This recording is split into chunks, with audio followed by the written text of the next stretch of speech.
on the NewsChannel 5 network. This is OpenLine.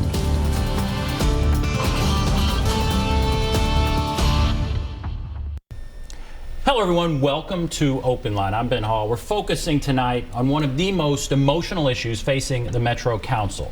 How regulated should short-term rental properties be in Nashville? We're talking about the regulation of short-term rental properties like Airbnb. This has obviously been very emotional for property owners, for neighborhood groups. People on both sides have strong feelings. There are two competing bills, well, there's several competing bills, but two primary competing bills that the council will consider at its next meeting. Tonight, we're going to talk to people who support those two, or on different sides of those two primary bills. Happy to have with us John Summers. He is with the Nashville Neighborhood Alliance. John, thank you for being here. Ben, thank you. And Megan McCrea with the Nashville Area Short-Term Rental Association. Megan, thank you for being here. Thanks for having us. John, what's at stake? You represent neighborhoods. What's at stake? Well, I think it's a fundamental issue as to what uses should be allowed in residential neighborhoods. And our group, which is primarily neighborhood activists, we believe that residential neighborhoods should be for residential uses.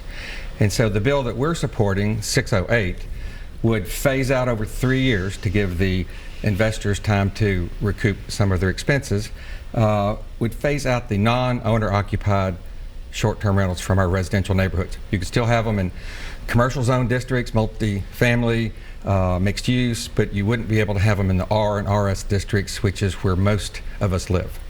And what's at stake from your side here? Sure. So first I'd like to address the fact that, you know, we often hear neighborhood activists, but we're part of the neighborhood too, we're your neighbors too, and being pro-STR certainly doesn't mean that we are being anti-neighborhood. What's at stake simply is property rights. You know, the definition of property rights is having the ability to earn income from your home, whether you live in it or not. And quite simply, we don't want to see short-term rentals treated much differently than long-term rentals. And we've already seen that the city passed a bill back in April 2015, then more bills, now more bills.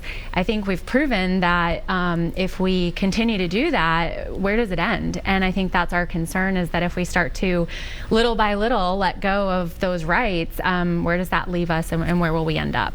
There are, as I said, two primary competing bills that will be considered at the next council meeting. This is going to be a big meeting, because this has been debated so passionately on both sides. Right. I want to outline as concisely as possible what each bill would do. And John, okay, the bill you were supporting, you gave the number. Again, tell us what that would do. Bill 608 is pretty simple.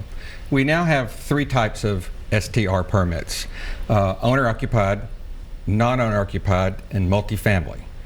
What this bill does is combines them into two: non-owner occupied and owner occupied. And an owner occupied is where someone lives there, rents out an additional room or apartment.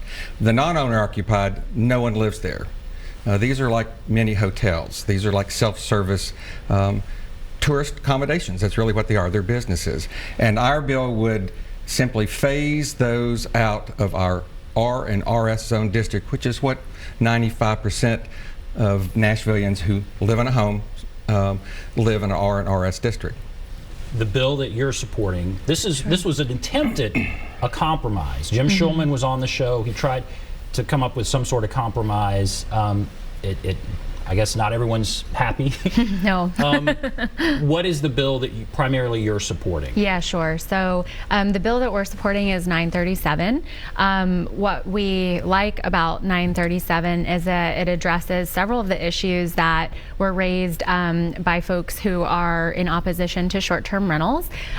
So for instance, even though only 3% of a census tract allows for non-owner occupied, you can sometimes have houses that are on top of one another. This bill addresses that with their anti-clustering clause. Obviously, it still allows short-term rentals, which is good for the city. It takes the $477 million economic impact that we have and spreads it to our neighborhood mom and pops instead of just being concentrated on Broadway. And I think, you know, there are other aspects of it, like enforcement mechanisms, which quite frankly, we can say let's ban them from residential neighborhoods, but there's nothing in 608 that actually enforces that. And so we feel like not banning it is actually better because it'll be a bit more regulated. We do have concerns, though, as John mentioned, about commercial in residential areas. And the bill, unfortunately, defines short-term rentals that aren't owner-occupied as commercial, and we don't want to see that because we don't want true commercial businesses, which we are not, in our residential zones either. One of the concerns is that the state's going to come in. That if we don't, or if we over-regulate, the state will come in and just take the right to regulate away from Metro. Right. And I think, John, with the bill that you're primarily supporting, the concern is that the Metro or the state legislature will come in and say, that's going too far. We're going to take the right to regulate away from Metro. When you hear that, what do you say? Well, first of all, you have to respect the state. They do have the ultimate authority in terms of what cities can and cannot do. But at the same point in time, you have to look at the fact that about 23, 24 other cities in Tennessee have actually regulated STRs more stringently than we have. In fact, most of these cities don't even allow them in residentially zoned neighborhoods. The other thing is that the lobbyists at the Hill for Airbnb really misrepresented what Nashville's doing. They went up there and said, oh, we're going to ban all STRs. 608 doesn't ban all STRs. It only moves those non-owner occupied STRs out of our residential neighborhoods. You'll still have owner occupied STRs. You'll still have STRs in all the other zone districts. So part of the problem was last year is that they were painting a picture of, Nashville doing some radical change, and quite frankly, most cities in Nashville that have restricted STRs have been far more restrictive than Nashville. So I think once we can pass 608, they can actually see in black and white what it does, we'll have a more, I think, reasoned debate. And the bill passed the House, barely passed the House last year, did not pass in the Senate. And, we're hopeful that the Senate will be more reasonable and will recognize the fact that Nashville should be able to do what Knoxville's done and what 23 or 4 other cities in Tennessee have done, and also what cities all across the country. I mean, I've got a long list, if you want me to read it off to you, of just city after city. I mean, people are not expanding STRs. Once a community realizes what type of impact it can have on a neighborhood, everybody is restricting them, not liberalizing. What do you think about the state coming in? What about that argument? The state may come in and take the right to regulate away from Metro. I think it's a real threat, and it's something that we don't want to see happen, because if they do, then all regulation goes out the window, and much like the effect we think 608 will have, banning doesn't work. We've seen it time and again, but also when you have no regulations, then you do run the risk of having cities being completely overrun by short-term rentals. Well, let me correct Ms. Conception. The state bill doesn't say Nashville cannot regulate STRs. It just simply doesn't say that. And so for y'all to continue to say that, it's just inaccurate and kind of inflames, the issue. It gives us the authority to regulate. What it will take away is, for 2 years, we won't be able to restrict the number of STRs in our residential neighborhoods, the non-owner occupied. That's what the bill does specifically. I've got a copy of it here if you'd like me to leave a copy with you. So you're not that concerned about but the isn't state? that the concern, is that these are overtaking our neighborhoods, right? I wish they would speak to their companies and say, don't threaten our city. I mean, it's their companies that they're doing business with that's trying to put fear and intimidation into our council into not doing, what most every other city in Tennessee has done. Do you think that has been a motivating factor for the council, that threat? There's no question that that's been the driving factor with Councilman Schulman and the committee and the bill that they've come up with. The whole purpose of that bill is to try to appease the industry so they won't go back up on the Hill. After they tried to circumvent us last year, then they came back and said, oh, well, we're sorry. We really didn't mean to do that. Really, really, really sorry. But they're still threatening to do it again. So that's kind of where we are. Now, we're streaming this live on Facebook, so we will have comments that I'll read periodically throughout the show from people. Again, people have strong feelings on both sides. There are neighborhood groups, neighborhood organizations that have told very emotional, passionate, difficult stories about some of the things that have happened. What do you say to the people that are sharing those stories? Right. They bought a house, and all of a sudden the house beside them has party after party of bachelorette parties, all of this thing, and it's just difficult for them to to feel comfortable in their homes. Yeah, what absolutely. do you say to some of these stories that we're probably going to hear? Yeah, I mean, what do you say to anybody that lives next to a bad situation, right? I'm sorry. I hate that that happened, but that unfortunately, those are truly the anomalies. Data has shown time and again, in fact, your media company and other media companies have reported that STRs represent only 0.2% of complaints to codes and police when they represent 1% of the housing market. So they don't even represent the numbers that are proportionate to what they make up. I think that unfortunately, you know, some of the stories we've heard that make the headlines, those same things happen with people who own their homes, with people who rent their homes. You can't stop bad people from being bad people, and I think people are afraid of what they don't know, and they assume that that's all that short-term rentals are. And while certainly problems exist with any type of ownership in a home or rental.